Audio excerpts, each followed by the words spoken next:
Hey y'all, welcome back to Word World and Wisdom Part 2. Part 2 this is.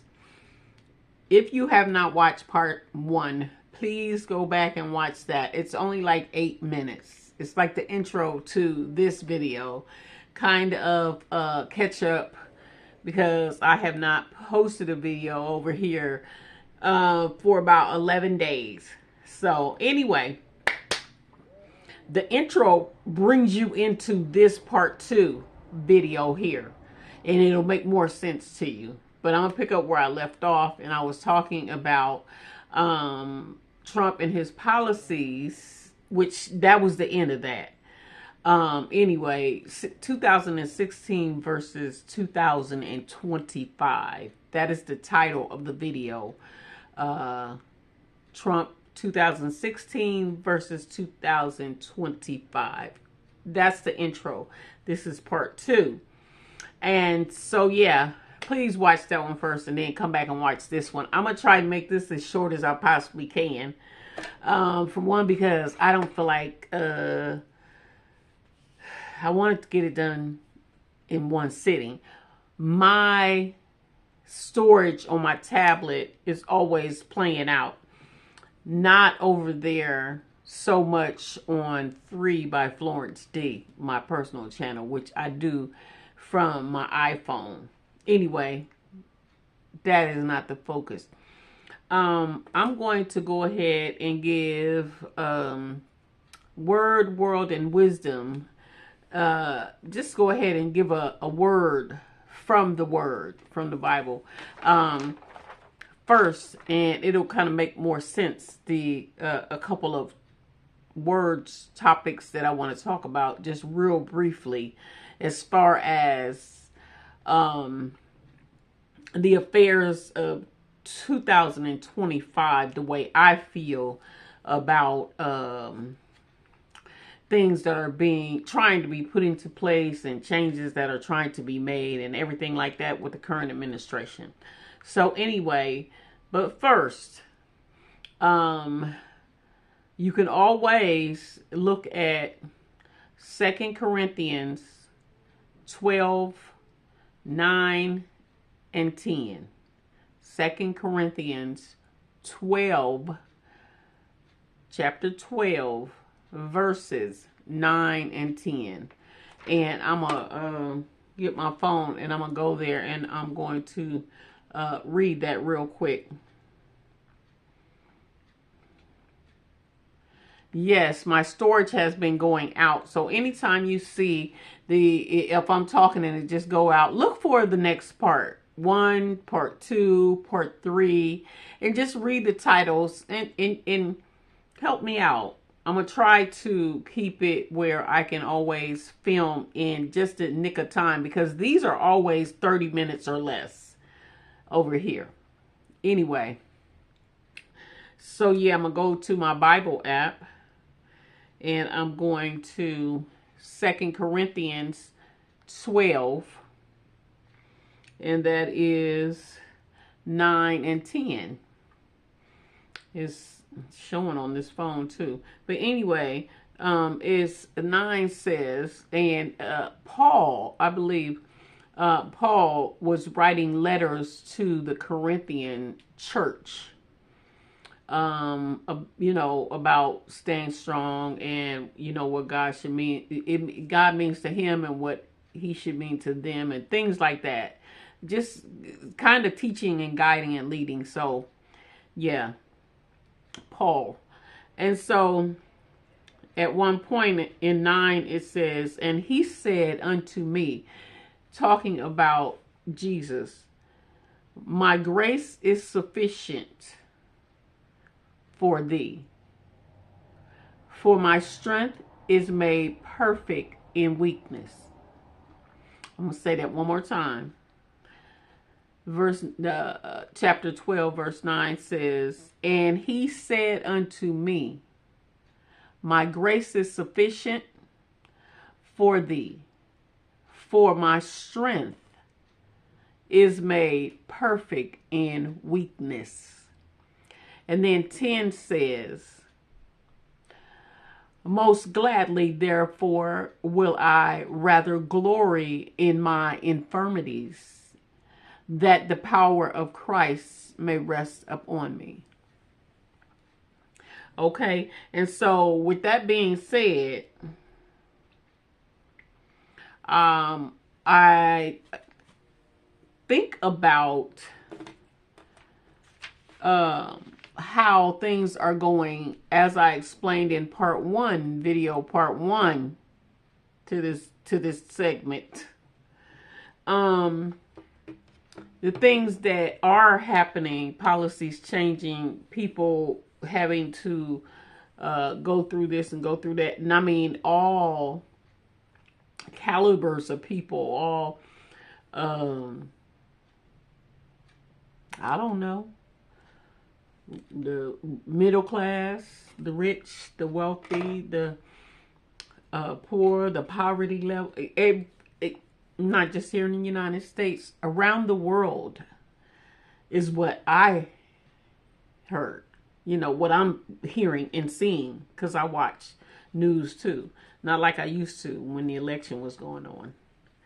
Anyway, and so and I'm watching not just the news, but everyday citizens just being on the internet, encountering videos of people and their lives and things. It's all worldwide. And so the words kept coming to me. This is fidgeting. Vulnerable or vulnerability and perception. And what it just all boils down to in a nutshell is when you remove certain things. I don't care how much money a person has, how wealthy or middle class or whatever, there is something that you can remove from them or take from them, or a position you can put them in because they are humans, that will cause them to be vulnerable. Humans just have that, whether it be in the pocket, in the soul, in the emotions, in the, so I think about vulnerability and tactics that certain people use to,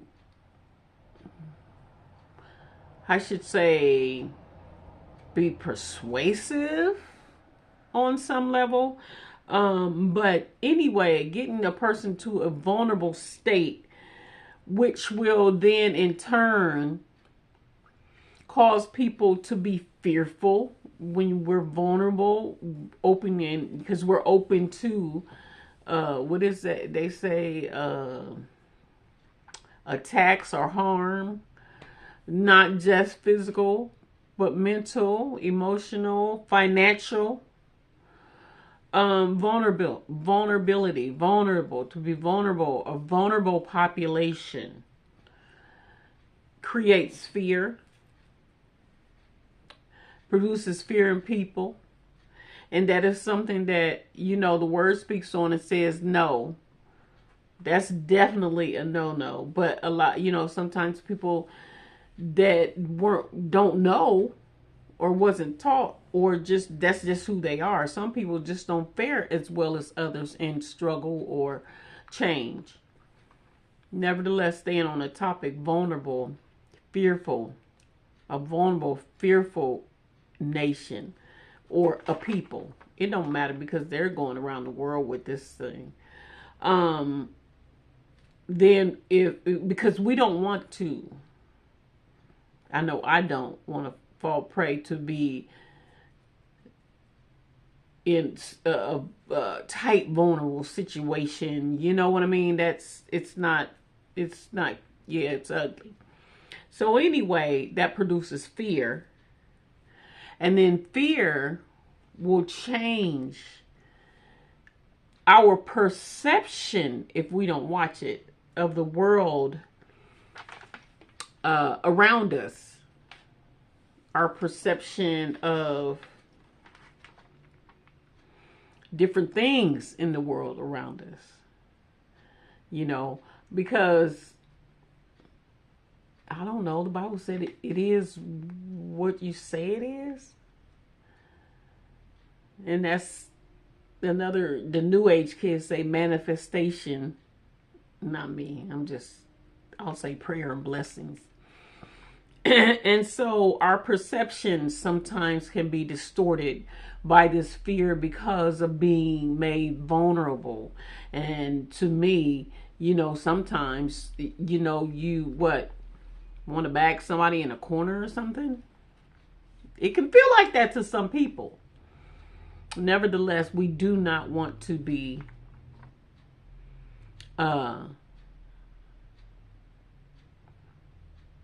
made to feel like that because of 2 Corinthians 12, 9, and 10.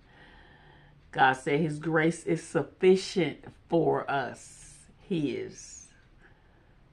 And a lot of times, sometimes people are not his and they still are given that mercy and the grace every day. So, vulnerability, fear, causing fear, and then perception. We want to pay attention to the feeling of vulnerability, and fear when fear starts creeping in, because I have to often remember how important it is that we do not fear. God's people do not fear.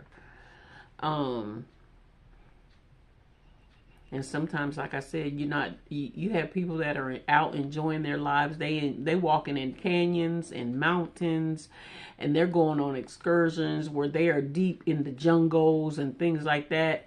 And they're not professing to be a child of God, but God still affords them that opportunity and protects them, and because he loves us all. Thank goodness. Oh, I'm having a time with this hair, ain't I, y'all? That's a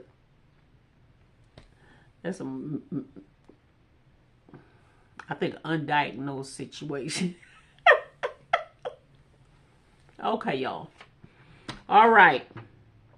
So I think that's what I do want you to ponder. It's been 12 minutes, and the part 1 was about 9, coming up 8-ish, 9 minutes.